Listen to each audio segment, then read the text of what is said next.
All right, so this is conics number 1, circles. When you hear the word conic, everybody say conics. Conics. Does it sound like any other word you know? Comics. Wait, what did you say? Marisol, what did you say? Comics. Yeah. Any others? And that's interesting. I think it's the way I wrote it though. Comics has an M right there. I can't say M. And conics has an N. So I'm gonna lead your brain a little, right? My other class said that too, and I get it. I know exactly what you're saying, but let me lead your brain a little. Let me draw a shape for you. What shape is this? Cone. Everybody say cone. Cone. Now say conics. Conics. Do you hear the cone in it? That's where it's coming from, okay? I get the other totally, so I need to set my classes up a little bit more and lead you a little bit on that one, okay? So conics is the study of cones, and they draw this double cone shape. Here's one cone, and here's another, the same exact size. I won't be able to draw it exactly, but it looks like this. It's another cone attached point to point. 2 cones attached point to point. And that's where the study of conics comes from. Because now we start to cut up this conic shape and get other shapes. For example, the first one we're going to do today, if we cut across this, and I'm trying to draw a plane across here, just slice that cone. And maybe I have this cone here. What's the end shape on the cone you see here? Sure. It's supposed to be a circle, right? This was hard to make. All right, so now imagine the cone standing up and you slice it. So if you slice it this way, right, and pull this off, what shape do you have? Still the circle. You with me? You still got the circle. So this first one's cutting across like this, and if I can draw it, it's cutting across like this, which if you pull that out is going to make a circle here, right? That's the shape you're dealing with. And then as you go through the next lessons, we're going to cut through these cones different ways. We're going to cut at an angle, for example, this way. And as we cut at an angle, it makes an oval shape called an ellipse. We're going to cut through it long ways like this. And it's going to make 2 parabolas in opposite directions that are called hyperbolas. Okay? So we're going to do some different things. We're going to have a parabola, a hyperbola, and some different shapes, all from this conics idea. The first one is circles, so let's talk about the first shape. Let's graph a circle. Here's a circle on a graph. This is X, this is Y, and we're going to go to Desmos soon to graph this too. I want you to graph, once we see the equation of a circle, we'll actually put it into Desmos. So the center of this circle is at 1, 2, and 1, 2, 3, 4, and 5. All right, the center is at 2 on the X, and 1, 2, -3 on the Y. The center of the circle is right about there. And then the radius of the circle is 2. So come back here, 2 this way, 2 this way, 1, 2, 2 this way, here, and 2 this way, here. So if I can draw this reasonably accurately, and my graph is reasonably accurate, it's going to look like, there, I got a little off, whoops, I'm trying to fix it, but I'm not getting any better. Okay, there's my circle. Fair enough? The radius here, if you come out from the center to the side, this is 2. Right? And the center of this thing is at 2, -3. Do you remember the graphing system, right, of the coordinate plane called the Cartesian coordinate plane? The 2 is in the X position, so you go out 2 on the X, you come down -3 here, and that's your point right there. That's the center of the circle. You okay with the way it's pretty much a little bit rough? Here's the equation of a circle. Parentheses, X minus H, parentheses squared, plus Y minus K, parentheses squared, equals R squared. Can you still see that all the way over to here? Okay, you ready? You good so far? Now, let's explain this a little bit. The X in the equation is the X-axis. so it's going to remain.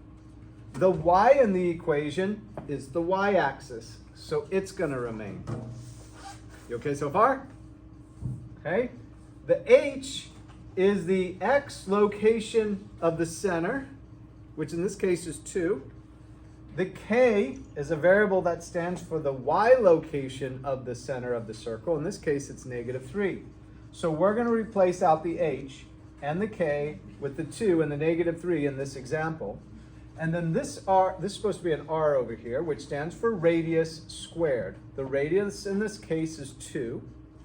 And we're going to square it. 2 times 2 is 4, right? So here's what we're going to get for the actual equation of this circle. And then we're going to go to Desmos, plug it in, and have Desmos draw this circle for us in a better graph. They'll do a better job graphing than I will. But here's how it goes. X, the formula's got a minus, and this is a +2. So that's here. And this must be squared according to the formula, and it must be a plus between the two terms. Then we have the y, the x and the y remain. There's a minus in the formula and a -3 for the k. It's squared, and we have the 2 here squared, which is going to come out 4.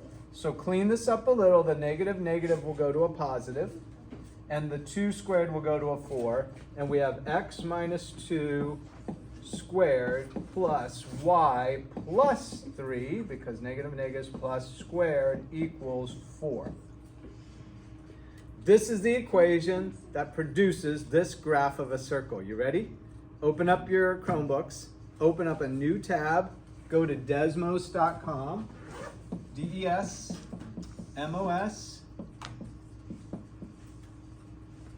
click Graphing Calculator, I believe is what the button says.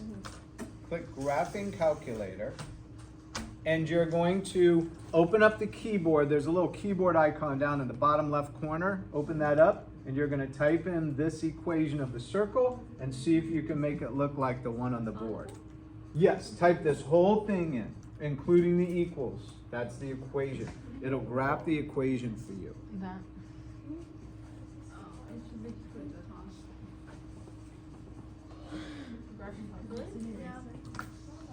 You do it. I'm smart. And then say graphing calculator. Tiffany, you got it already? Yeah. So notice the center of that circle. See if you can, map it out and see where it is. And notice how the parts of the equation all play into this. Bring up your keyboard right here. The keyboard will help you type. Good. And remember, as when you were back in middle school, they made you graph by plotting every point. And now, thank goodness, you get to use technology. Just go to Desmos and start typing it in and let it do all the work for you, right? And you can play around with the equation and get all kinds of understanding about these things that are harder to do if you don't have the technology. Okay, how we doing? Did you get it? Okay. And do you see the center of the circle? Because that's where the formula is keying. Good. And do you see the radius of the circle? Because that's part of the equation. Right? Good. Do you see all the parts? So now when you do your Schoology, and this is, again, you're moving into, when do they do conics? Maybe Algebra 2? You're getting a little bit of Algebra 2 light here. Okay, we're not going to go deep like they will, but I want to give you a little bit of exposure just to be thinking for next year. Actually, you're going to cover Algebra 1 next year, and then you'll cover Algebra 2. But that's all right. You can go through this a little bit. And it's very geometry-ish. Yeah, it's supposed to be Algebra 1, Geometry, then Algebra 2, but we flip it here at this school. We do Geometry, then Algebra 1, then Algebra 2. And our theory is that geometry is easier, so it's easier for 9th graders to pass and do well. And that Algebra 1 is harder, so why not be a 10th grader and take it? And then when you take it, you roll right into 11th grade in Algebra 2, and now you don't lose all that content by skipping over it with geometry. It's a good idea, but so many other people in the nation do it differently that, like this, I'm sort of, this is part of my old curriculum where it's part of geometry, where next you would be in Algebra 2, so this makes more sense in that context. It makes less sense with you going into Algebra 1 next year. But kind of fun. Okay, did you draw it on your screen? All right, so now when you go through the Schoology assignment, this will be enough. They're going to give you some equations from which you're going to say where's the center and what's the radius, right? You're going to go forward and backward. Or they're going to give you a graph on a circle and say what's the equation. You okay with this? Pay attention to little details like there's a plus between these two terms. When we go to other conic shapes, there'll be a minus here. So small details will shift everything. In fact, if you went back into Desmos and changed that plus to a minus between them, go ahead and try that and see what it does. Just try it for fun. Okay, that's good enough to do the Schoology.